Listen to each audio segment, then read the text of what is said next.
There is a moment that often arrives after the noise fades. Not during the climb, not in the rush of becoming, but later, when the rooms grow quieter and the applause has already moved on. It's a moment that doesn't announce itself as regret or insight. It arrives as a question you didn't know you were postponing. You might recognize it. The feeling that something important was lived around, not through. That love was nearby, patient, present, yet somehow always scheduled for later. Success has a sound.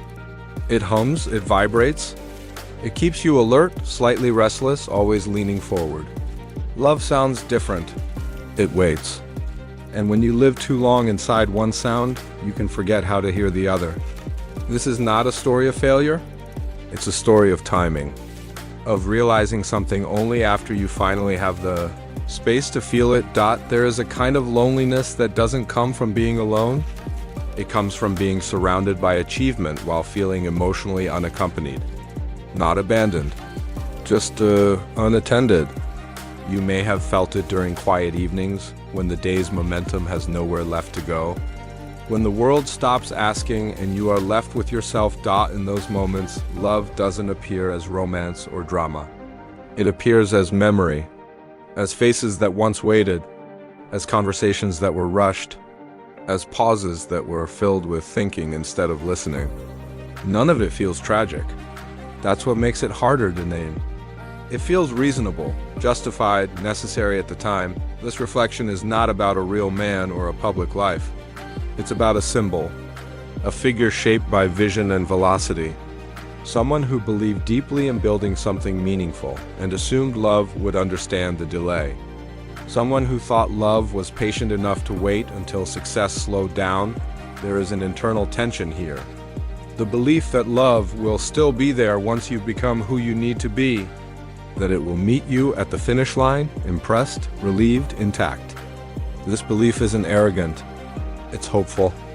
But hope, when left unexamined, can quietly turn into neglect. Love, when lived at a distance, becomes abstract. You think of it as support, as loyalty, as something stable in the background.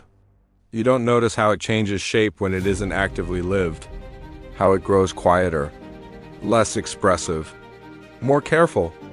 Not because it wants to leave, but because it is learning how to survive with less of you. There is a moment when this becomes visible. Not dramatic, not confrontational, just a subtle shift. Someone stops sharing as much, stops waiting for your attention, stops expecting presence. And you might even feel relieved at first. Less pressure, more focus. Only later does the absence of expectation begin to feel like distance. This is where the realization begins to form, slowly, carefully, that love is not maintained by intention alone. It requires participation. It requires choosing presence even when presence feels inefficient. And success, by its nature, trains you to be efficient above all else. The conflict deepens here. You begin to wonder whether success taught you to value outcomes more than moments. Whether progress made you impatient with stillness. Whether being needed for what you do replaced being wanted for who you are. These questions don't accuse. They simply sit with you, waiting to be acknowledged. There is a quiet sadness in recognizing that love does not compete with ambition. It simply refuses to wait forever. Not out of spite, out of self-respect. Love, when not lived, doesn't explode. It recedes. It becomes careful with its energy. You may remember a specific evening, a shared space where words were few, where your mind was elsewhere, rehearsing tomorrow, where love was present but uninvited. That moment didn't feel important then. Now it carries weight, not because it was wrong, but because it was revealing success narrows attention. It rewards tunnel vision. Love widens it. It asks you to notice what isn't urgent. And when urgency dominates for too long, love begins to feel like an interruption rather than a grounding force. There is no villain in this story. Only momentum. Only a life moving fast enough to delay understanding. And understanding, when it finally arrives, doesn't demand punishment. It asks for honesty. The honesty is this: love experienced after success feels different than love lived alongside becoming. It is calmer, but it also carries echoes. Echoes of moments that could have been fuller, of connections that might have deepened if presence had arrived sooner. There is a pause here, a silence that isn't empty. It's reflective. You sit with the realization without trying to resolve it. Because resolution is not yet the point. The point is noticing. Allowing the truth to surface without turning it into a conclusion. A question begins to take shape in this stillness. Not loudly, almost gently. What did success teach you about love by what it asked you to postpone? And what did love quietly teach you by staying as long as it did? The night feels calm here, the reflection unhurried. There is no urgency to move forward, only an awareness that something important has been named, even if it is not yet fully understood. As this section comes to a close, the curiosity remains soft and unresolved. There is more to uncover. Not about achievement, but about the emotional cost of waiting, about how love responds when it is always asked to be patient, and about what changes when patience finally gives way to clarity. That understanding will take time, and it will unfold slowly in the same calm way love always tried to. The question lingers longer than expected, not in a restless way, but in a patient one. What does love become when it is repeatedly asked to wait? The answer doesn't arrive all at once. It reveals itself in small realizations, often when life finally slows enough to notice what was always there. Quietly adapting. There is a particular shift that happens after success settles. The striving eases, the urgency thins, and suddenly the space you once dreamed of having is real. Yet instead of relief, there is an unfamiliar stillness, the kind that makes you aware of what no longer fills the room. Love, once assumed to be steady and nearby, now feels different. Not gone, just changed. This is where memory begins to rearrange itself. You recall moments that once felt insignificant, a conversation postponed, a presence half given, an evening shared in proximity but not in attention. At the time, these moments seemed harmless, necessary even. Now they feel like small forks in the road that led somewhere quieter than expected. Love, when consistently delayed, learns to lower its expectations. Not as a punishment, but as a form of self-protection. It becomes less expressive, more contained. It stops interrupting. And if you are not looking closely, this can feel like harmony. Fewer demands, less friction, more room to focus. But harmony built on emotional distance is fragile. There is an internal conflict that surfaces here. The realization that you may have mistaken low maintenance for contentment.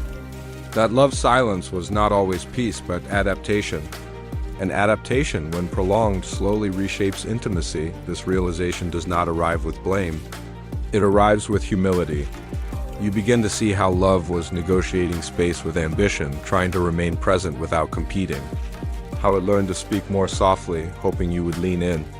And when you didn't, it spoke less. There is a moment of discomfort here. Not sharp, but dull. The discomfort of recognizing that love does not disappear loudly. It fades gently, almost politely. And by the time it is noticed, it has already learned how to exist with less. Success teaches you to prioritize. Love teaches you to stay. When these lessons are not integrated, they begin to work against each other. You may have believed you were choosing the future. Love experienced it as choosing absence. There is a quiet sadness in realizing that love was not asking you to stop building. It was asking you to arrive occasionally while you were, to look up, to pause, to share the process, not just the result. And those requests were easy to miss because they were rarely urgent. The figure at the center of this reflection begins to understand something essential. Love does not want the version of you that arrives afterward, rested and accomplished. It wants the version of you that exists in the middle, the one who is still uncertain, still becoming, still imperfect and present. This understanding reframes earlier assumptions. You see now that love is not sustained by promises of later. It is sustained by moments of now. And when now is consistently postponed, love begins to live in the past tense. Even while physically present, there is an emotional pause here, a recognition that cannot be undone. You don't rush to fix it. You simply let it settle. Because understanding too late still matters. It changes how you interpret what remains. Another question rises naturally. When love adapts for too long, can it return to its earlier openness? Or does it carry the memory of waiting even when circumstances change? This question is not answered yet. It waits alongside the others. There is also a gentler realization woven into this moment. Love that waited was not weak. It was resilient. It found ways to remain without demanding what could not be given at the time. That resilience deserves respect, not guilt. Respect changes how you look back. Instead of focusing on what was missed, you begin to notice what was offered. The patience, the quiet support, the emotional labor that went unseen because it never announced itself as sacrifice. This perspective softens the reflection. It moves it away from self-judgment and toward gratitude. Gratitude not as absolution, but as acknowledgement. Love gave what it could. You gave what you knew how to give then. Neither was wrong. They were simply out of sync. The stillness deepens here. The night feels quieter, less analytical, more human. You are no longer trying to measure the cost of waiting. You are beginning to understand its shape. What becomes clear is that success did not steal love. It delayed intimacy, and delay, when prolonged, changes the rhythm of connection. It doesn't break it outright. It stretches it thin. This stretching explains something important. Why love felt calmer but less alive. Why conversations became more practical. Why emotional curiosity slowly faded. Not because care was lost, but because attention was redirected for too long. As this section nears its close, the reflection gently turns forward. If love responds to delay by adapting, what happens when success finally slows down? When presence becomes available again? Does love reopen easily, or does it approach cautiously, shaped by memory? There is no urgency to answer this yet. The question is enough. It creates a soft anticipation rather than tension. A sense that the next layer of understanding will involve not just timing, but trust. In the quiet that follows, you sense that love after success is not about reclaiming what was. It is about meeting what remains with honesty and patience, and understanding that presence, once withheld, must be reoffered gently. Without expectation of immediate return, that realization will continue to unfold slowly, thoughtfully, in the way love always does when it is finally met. Without being asked to wait. Trust becomes the quiet center of this reflection. Not trust as certainty, but trust as willingness. Willingness to reopen, willingness to believe that presence, once delayed, can still arrive with sincerity. This is where love after success becomes complicated. Not by emotion, but by memory. When success finally slows. When the days no longer demand constant forward motion, you may turn back toward love with a new attentiveness. You notice more. You listen longer. You stay. And yet, something feels different. Love does not rush to meet you. It watches, calmly, carefully, as if remembering how often it learned to wait. This is not punishment. It is calibration. Love, shaped by time, adjusts its expectations. It does not assume availability simply because circumstances have changed. It looks for consistency, for rhythm, for proof that presence is no longer temporary. There is an internal conflict here that is rarely spoken. You want to be trusted immediately, to be received without hesitation. After all, you are here now. You have space now. You understand now. But love does not operate on explanations. It responds to patterns. This realization requires restraint. The restraint not to rush intimacy just because time finally allows it.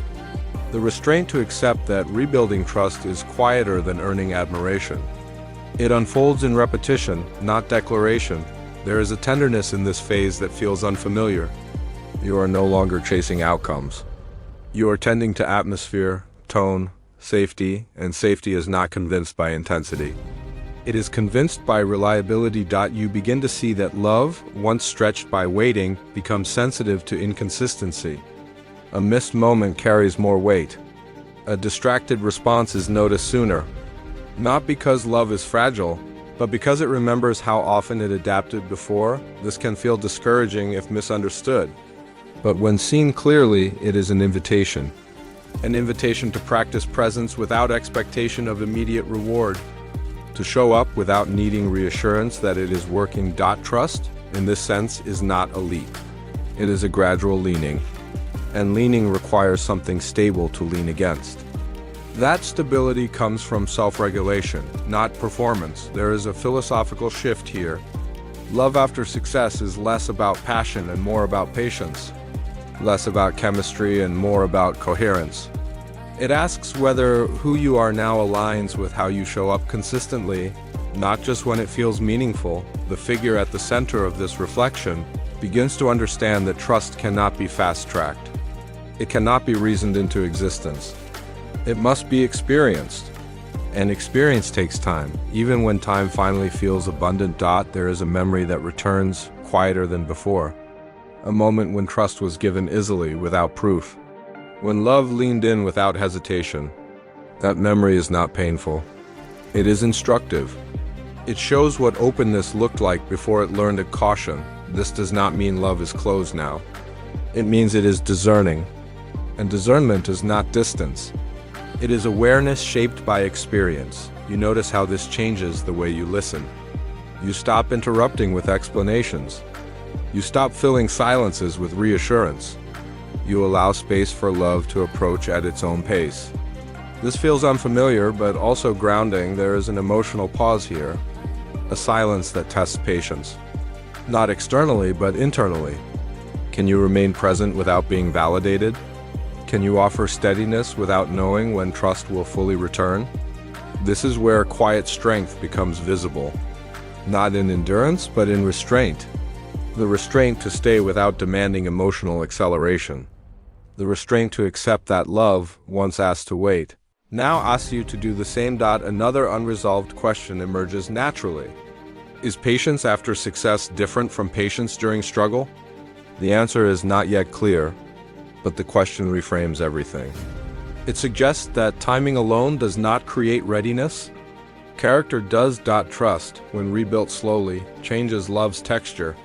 It becomes less reactive, more intentional, less dramatic, more grounded. And while this may feel less intoxicating, it is often more durable. You begin to sense that love after success is not a reward. It is a responsibility. Not a burden, but a stewardship. An ongoing choice to show up in ways that do not depend on urgency or novelty. This responsibility feels heavier at first, but it also feels honest. It aligns with the maturity that success often accelerates outwardly, but delays inwardly. As the reflection continues, you notice something subtle. The need to be impressive fades. In its place is a desire to be consistent, to be emotionally legible, to let actions speak quietly over time. The night feels settled here. The reflection less searching, more observant. You are no longer asking whether love can return to what it was. You are beginning to understand that love is becoming something else. Something shaped by patience on both sides. As this section draws toward its close, curiosity turns gently toward vulnerability. If trust rebuilds through consistency, what role does emotional openness play? How much do you reveal, and when, after love has learned to protect itself? That question remains unanswered, resting softly in the background. It will guide the next phase of this reflection, where presence is tested not by timing, but by emotional exposure. And where love, once patient, asks for honesty that is steady rather than intense vulnerability. When it finally enters this space, does not arrive as confession. It arrives as steadiness. A willingness to be seen without demanding reassurance. After success, vulnerability no longer feels like risk taken in pursuit of closeness. It feels like something quieter, almost disciplined. A choice to remain emotionally available without turning openness into performance. This is where love becomes more exacting. Not harsher, but clearer. It is no longer moved by intensity alone. It listens for tone. It watches for consistency. It notices whether vulnerability appears only when it is convenient, or whether it stays when discomfort lingers. There is an internal hesitation here, a subtle uncertainty about how much to reveal. In the past, withholding emotion felt like control. It kept things efficient, predictable. Now, withholding feels like distance, but oversharing feels just as misaligned. The balance is unfamiliar. Mature vulnerability does not rush toward exposure. It unfolds slowly, shaped by trust rather than urgency. It does not explain itself excessively. It allows emotion to exist without insisting it be resolved immediately. This kind of vulnerability is not dramatic. It is reliable. You begin to notice how love responds differently to this steadiness. There is less guarding, less anticipation of disappearance. Love does not lean in all at once, but it softens. It listens longer. It stays curious. This shift is subtle but meaningful. It suggests that vulnerability, when grounded, does not overwhelm love. It reassures it. It signals that presence is no longer conditional on comfort or success. There is a memory that surfaces here, distinct from the others, a moment when vulnerability was offered too quickly, perhaps too intensely, as if trying to compensate for time lost. That moment did not deepen connection. It startled it, not because vulnerability was unwelcome, but because it was unfamiliar in its urgency. This reflection brings clarity. Vulnerability after success is not about catching up. It is about recalibrating, about offering honesty in a way that matches the pace of trust. There is restraint involved in this. The restraint to let silence exist without filling it. The restraint to share emotion without demanding response. The restraint to remain open even when vulnerability is met with quiet rather than affirmation. This restraint is not emotional suppression. It is emotional maturity. It recognizes that love needs room to breathe. That vulnerability is not an act, but a posture. This restraint is not emotional suppression. It is emotional maturity. It recognizes that love needs room to breathe. That vulnerability is not an act, but a posture. The figure at the center of this reflection begins to understand that emotional openness must be lived, not announced. It shows up in how you respond when plans change, in how you listen when the conversation slows, in how you remain present when the outcome is uncertain. There is a philosophical deepening here. Vulnerability is no longer seen as exposure of weakness. It is seen as alignment between inner experience and outer behavior. When those align, love feels safer, more predictable in the best sense. You notice how this changes conflict. Disagreement no longer feels like threat. It feels like information, something to be understood rather than avoided. Vulnerability allows you to stay engaged without becoming defensive. This does not mean every moment becomes easy. There are still pauses that feel awkward, silences that carry weight. But now, those moments are not escaped. They are held. There is an emotional pause here, longer than before. A silence that invites reflection rather than anxiety. In this pause, you sense a shift from proving to being. From effort to presence. Another question emerges naturally. Can vulnerability remain steady when it is not immediately reciprocated? Can you stay open without measuring response? This question does not seek reassurance. It tests grounding. The answer begins to form quietly. Vulnerability anchored in self-worth does not require immediate validation. It remains because it is chosen, not because it is rewarded. This realization is stabilizing. Love, sensing this stability, responds differently. It no longer braces for inconsistency. It begins to trust the rhythm rather than the moment. And rhythm, once established, changes everything. You begin to see that. Vulnerability after success is less about revealing pain and more about revealing presence. About letting someone experience you as you are, not as you once were or hoped to be. This presence feels simpler than expected. Less emotional labor. Less explanation. More listening. More stillness. And in that stillness, intimacy deepens quietly. The night feels calm here. The reflection less analytical, more embodied. You are no longer wondering whether vulnerability will weaken you. You are noticing how it steadies you. As this section draws toward its close, curiosity turns gently inward. If vulnerability can be steady and trust can be rebuilt, what sustains this openness over time? What keeps presence from slipping back into distance when life inevitably accelerates again? That question remains unresolved, resting softly at the edge of awareness. In the final part of this reflection, attention will turn towards self-worth. Not as confidence, but as grounding. And how love, when finally met with presence, changes the way you stand with yourself, even when no one else is watching. Asterisk, self-worth does not arrive with success. That is perhaps the quietest realization of all. It reveals itself later, when there is nothing left to chase and nowhere else to prove yourself.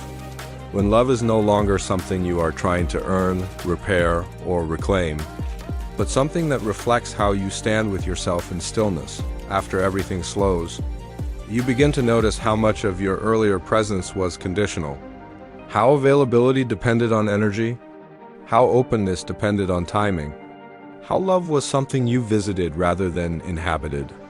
This noticing does not come with shame. It comes with clarity. Self-worth, in its mature form, is not confidence. It is permission. Permission to stay even when you are not impressive. Permission to be present without contributing something measurable. Permission to let silence exist without filling it with usefulness. For a long time, worth may have been measured by momentum, by progress, by how indispensable you were to outcomes larger than yourself. That kind of worth creates discipline, but it also creates distance. It teaches you to leave parts of yourself behind in order to keep moving. Love felt that absence even when you did not. Not because you were unloving, but because your worth was anchored somewhere else. And love cannot compete with something that feels necessary for survival. This is where everything quietly comes together. Loyalty, presence, vulnerability, they all require a stable center. Without self-worth, presence becomes effort. Vulnerability becomes risk. Loyalty becomes endurance. With self-worth, they become choice. There is a moment of reconciliation here. You see that understanding love after success is not about correcting the past. It is about refusing to repeat its pattern, about noticing when you begin to disappear inwardly. Even while remaining physically close, self-worth keeps you from doing that. It anchors you in the moment, not because the moment is productive, but because you are allowed to be there fully. It allows you to stay emotionally available without monitoring your value. There is a memory that surfaces one last time. An evening when nothing needed to be accomplished. When presence alone would have been enough, but restlessness pulled you elsewhere. This memory no longer hurts. It teaches that love does not need the best version of you. It needs the honest one. And honesty begins with how you relate to yourself when no one is watching. With self-worth, you no longer rush love. You no longer fear its pace. You let connection unfold naturally without trying to recover lost time. You understand that depth is not accelerated. It is sustained. This changes how you commit. Commitment is no longer a promise to endure. It is a willingness to remain present repeatedly. And presence, when grounded in self-worth, does not exhaust you. It restores you. There is a philosophical stillness here, a sense that the question has shifted. You are no longer asking what love thinks of you. You are asking whether you are fully here for it. And that question feels steadier, kinder. Love, sensing this steadiness, no longer feels like something you might lose if you pause. It becomes something you can meet without fear. Not because it will always stay, but because you will not abandon yourself in the process. This is quiet strength. Not resilience through pressure, but balance through awareness. The ability to stand still without anxiety, to listen without planning an exit, to care without overextending. You realize now that love after success is not smaller. It is deeper, less dramatic, more precise. It does not ask for grand gestures. It asks for consistency of presence and honesty of self. There is a final emotional pause here, a long one. It feels complete, not resolved. As if the reflection has reached a place where it no longer needs to push forward. The understanding that arrives is simple, but lasting. Success did not teach you about love directly. It taught you where love disappears when you are not anchored in yourself. And love, in return, taught you what success never could.